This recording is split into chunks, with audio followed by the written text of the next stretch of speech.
si hana quat ke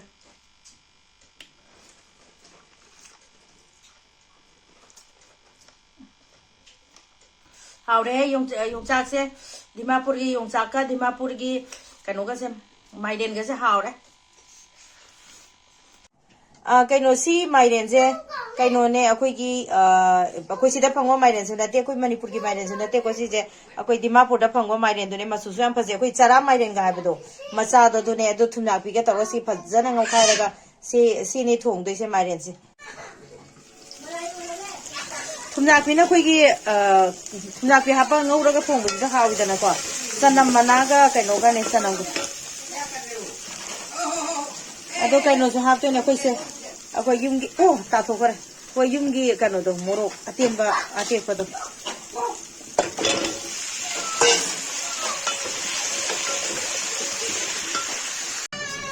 Yongchak singju hantak sahi gi ahanba hantak sahi 2025 ki Yongchak singju ni sije umorok na tawga phajana si phajana tot khare wow manam ga sunamme mayam pura mopu amuka so hada aigi ngasi ge video si yeng bidaba mipung khode mopu taram noksari ado ngasi se matam gi matungina ngasi gi jang je kaino ne matam gi oiba jang ne bako adoi tar ga so ai ngasi gi jang je ngasai mate ama ina utki badu ne bako Mairen ne badu ta su Mairen je kaino gi Dimapur gi Mairen ni ko adam koi ai husband chalu badu ko aduda mana pibirak pa Mairen ne do Mairen se ma lere Yongchak si ju ne bako adi Yongchak si da miet liba umorok si ju degi si da tonghali ba si ju loina bak Dimapur gi ngak dane hawai ji dia khoi si deli gi ni ado mayam video se anau ba ngasi dang thengna bai chini naw yaw tar ga di ko subscribe tau bu kaw do bi da tau san biyo ado di mayam saba hawra ge Yongchak singju adegi hawai maton kari kari na si da leira ga samana ngang ba se saklam se le ba ko ado Mairen akhoi gi chara Mairen ahaw wi Mairen du ne ba sak si ui laure chara Mairen akhoi gi khai bida ka chet ka law ba kano tau bu do adum ba Mairen du ne nam nam la am koi gare Mairen se cha da singju dagi hana hauge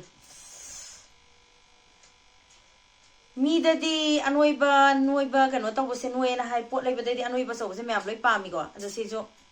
hawai maton kotpa hawai maton ga singju ga kotpa si jo ai cha di da myam da hanam tang jaram di se myam se ya ka to se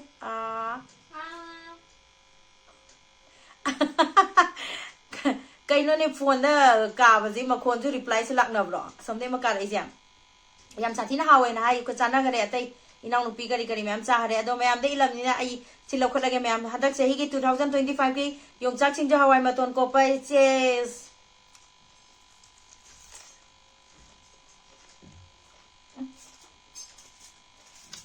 ha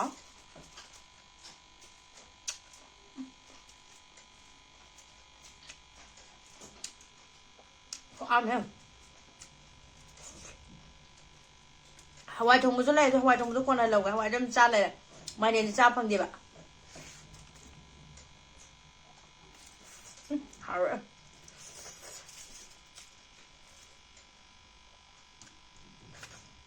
morok kadang no jang ge umorok kha han ge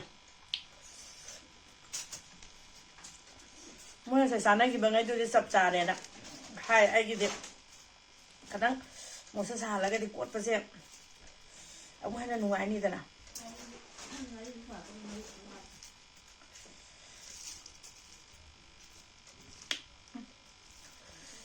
nai re hai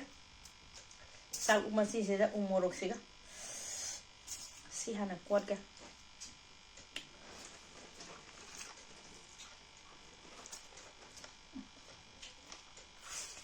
dạ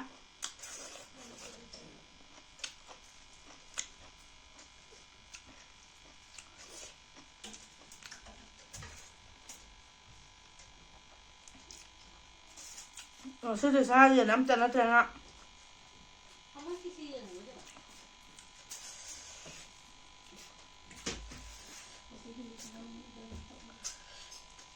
ngầm cái không đẹp cuộn là bây giờ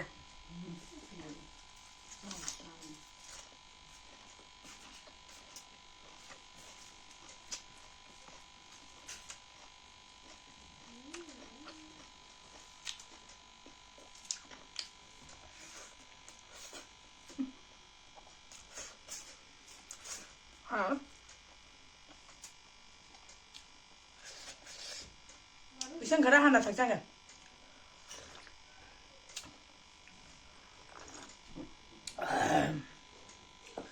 Hào đấy.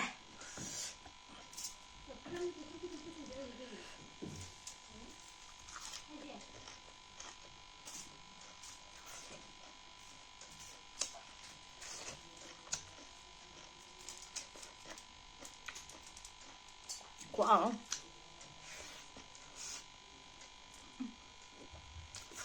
Hảo, mềm ra.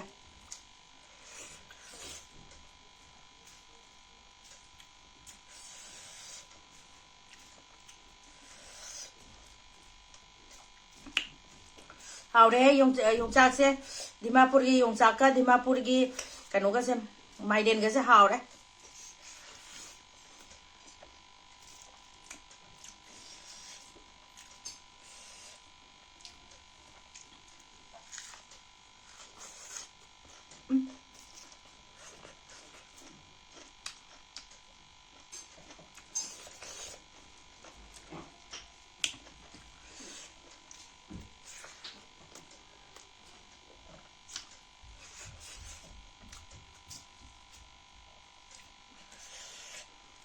Sa,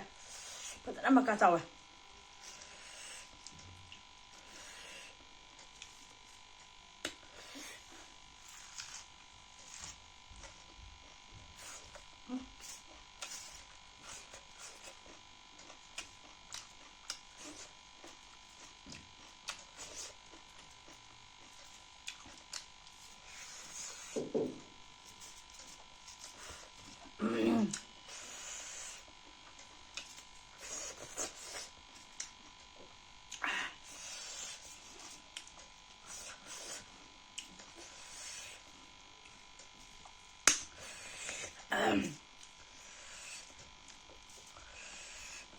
Hào ấy, phụng phụng cái sao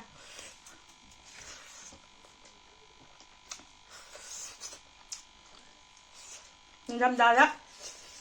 tàu có Mukbang thế chắc sẽ phụng phụng sáng sạp phải nhé cái này nó bằng kháng khát thạ AC khát thạ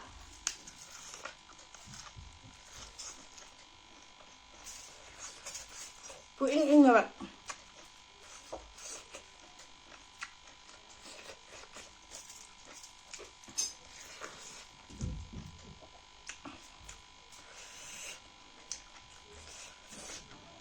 của hao chỉ hết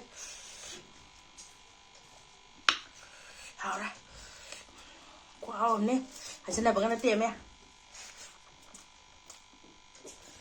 nào là biết tôi mình á đây kia Yongchak singju gì cuộn đặt vào dưới cái này giờ mình lấy ngầm cái đây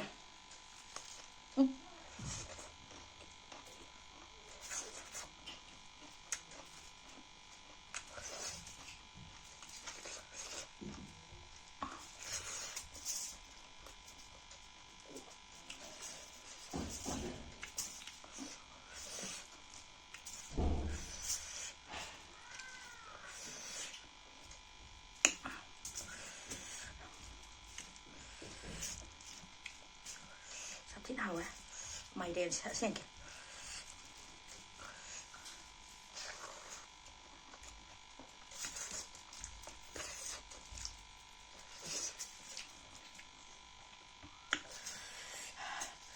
hào quá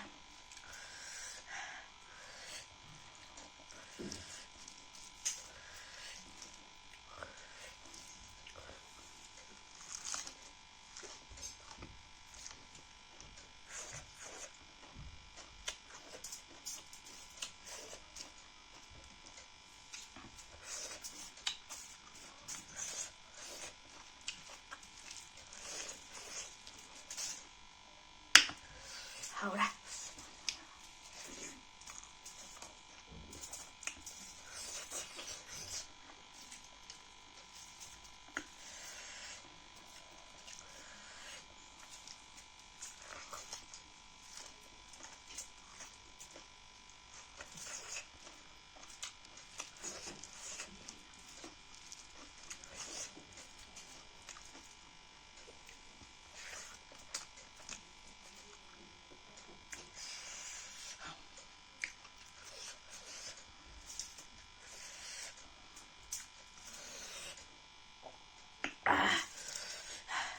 Xin cái thằng cái một sao ra lại.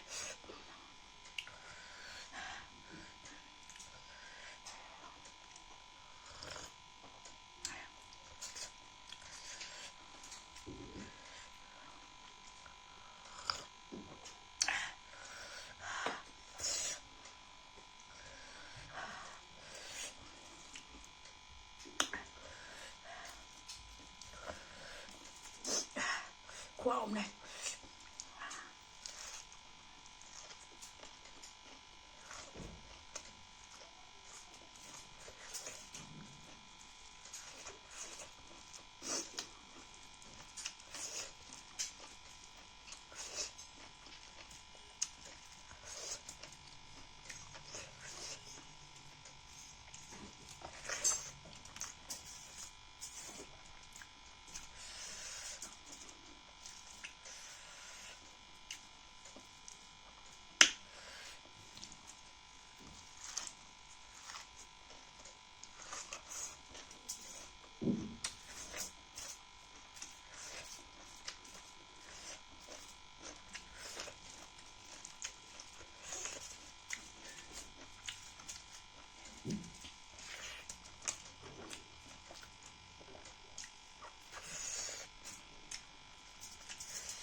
Hào đây mẹ.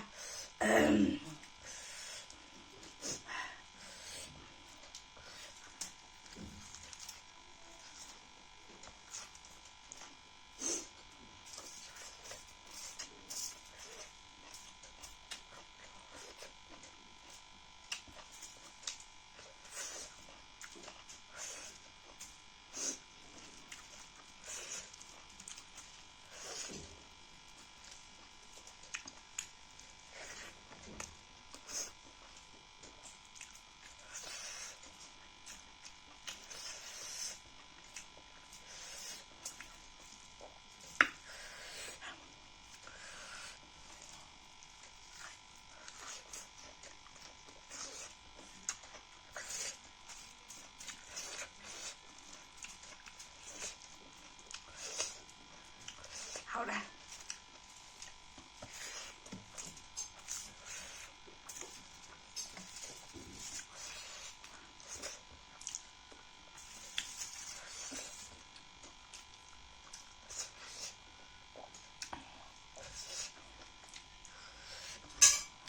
Làm nè. Xin cái sao bắt thắc bây giờ. Làm sao bên cái này bạn. Ayaw mong tang thắc. Ay gi mukbang doy ba ngay ba misu gi wa na nga di ba nito. Sire.